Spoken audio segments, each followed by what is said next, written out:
যেহেতু প্রথম ধাপে উচ্চ মাধ্যমিকের পরীক্ষা এবং দ্বিতীয় ধাপে ক্লাস 11-এর ছাত্রছাত্রীদের পরীক্ষা ছিল, সেই জন্য আমরা এই সময়টাকে বিকেল 4টের পর আমরা নির্ধারণ করেছিলাম যে হ্যাঁ, একটা প্রতিক্রিয়া দেওয়ার প্রয়োজন আছে।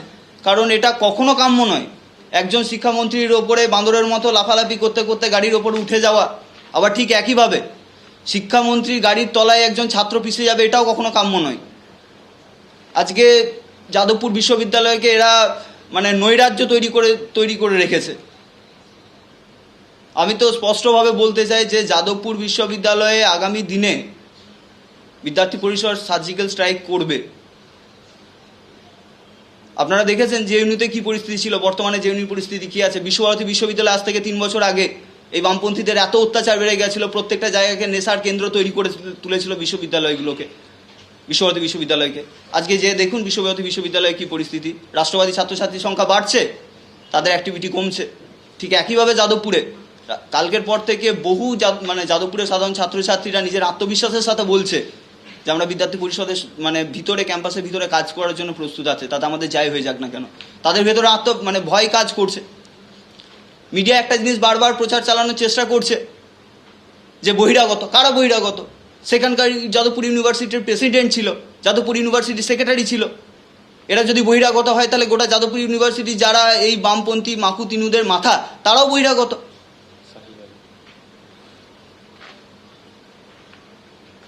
আমাদের ভাবার সময় এসছে যাদবপুর ইউনিভার্সিটিকে নিয়ে। স্বপ্নদ্বীপের যখন মৃত্যুকাণ্ড ঘটেছিল তখন আমরা তো আন্দোলন করেছিলাম, তখন তো তৃণমূলকে রাস্তায় দেখা যায়নি। এই আজকে যারা যারা আবার জড়িত তারাই সেই সময় স্বপ্নদ্বীপের মৃত্যুকাণ্ডের সময় জড়িত ছিল।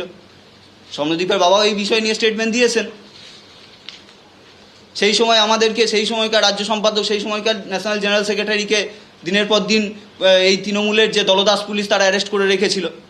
সেই সময় তো আমরা বারবার চিৎকার করে বলেছিলাম যে ক্যাম্পাসে সিসিটিভি লাগানো হোক, ক্যাম্পাসে কেন্দ্র বাহিনী মোতায়েন করা হোক। যদি রাজ্য সরকারের ক্ষমতা না থাকে বা বিশ্ববিদ্যালয় অ্যাডমিনিস্ট্রেটিভে যদি ক্ষমতা না থাকে এই সিচুয়েশনকে কন্ট্রোল করার। আজকে এই নৈরাজ্য পরিস্থিতি তৈরি হয়েছে, দায় রাজ্য সরকার, বর্তমান তৃণমূল সরকারকেও নিতে হবে এবং সাথে সাথে সেখানকার যারা ছাত্র ইউনিয়নের নেতা বা যারা ছাত্র ইউনিয়ন চালাচ্ছে ক্যাম্পাসের ভেতরে তাদেরকেও নিতে হবে। এবিভিপি আজকে গোটা ভারতবর্ষের সবথেকে বৃহৎ ছাত্র সংগঠন। 70% ক্যাম্পাসে এবিভিপি নিজস্ব ইউনিট আছে, নিজস্ব ইউনিয়ন আছে।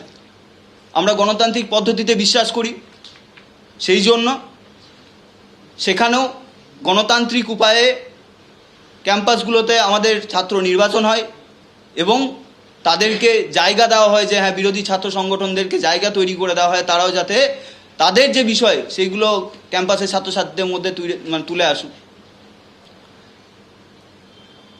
আজকে যাদবপুরে যে পরিস্থিতি আছে, আজকে পশ্চিমবঙ্গের প্রত্যেকটা বিশ্ববিদ্যালয় কলেজ ক্যাম্পাসে একই পরিস্থিতি। তৃণমূল ছাত্র পরিষদে যারা চালিত সমস্ত কলেজ ক্যাম্পাস, সেখানে বলুন কোন ছাত্র সংগঠনকে তারা স্পেস দিয়েছে কাজ করার জন্য। যেখানে এভিপি কাজ করে সেখানে এসএফআইকে তোলার চেষ্টা করা হয়, বামপন্থী সংগঠনকে তোলার চেষ্টা করা হয়। আজকে এসএফআই অপ্রাসঙ্গিক হয়ে যাচ্ছে বলে কি আজকে তৃণমূলের এই নাটক তৈরি হয়েছে বা এই প্রেক্ষাপট তৈরি হয়েছে?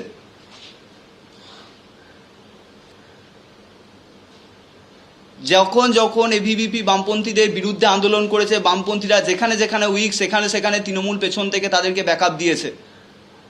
কত উদাহরণ নেবেন? 2019 সালে যাদবপুর বিশ্ববিদ্যালয়ে সেই সময়কার কেন্দ্রীয় মন্ত্রী বাবুল সুপ্রিয় এবং মিত্রা পল এবং সেই সময়কার আমাদের এভিপি রাজ্য সম্পাদককে কিভাবে হ্যারাসমেন্ট করা হয়েছে,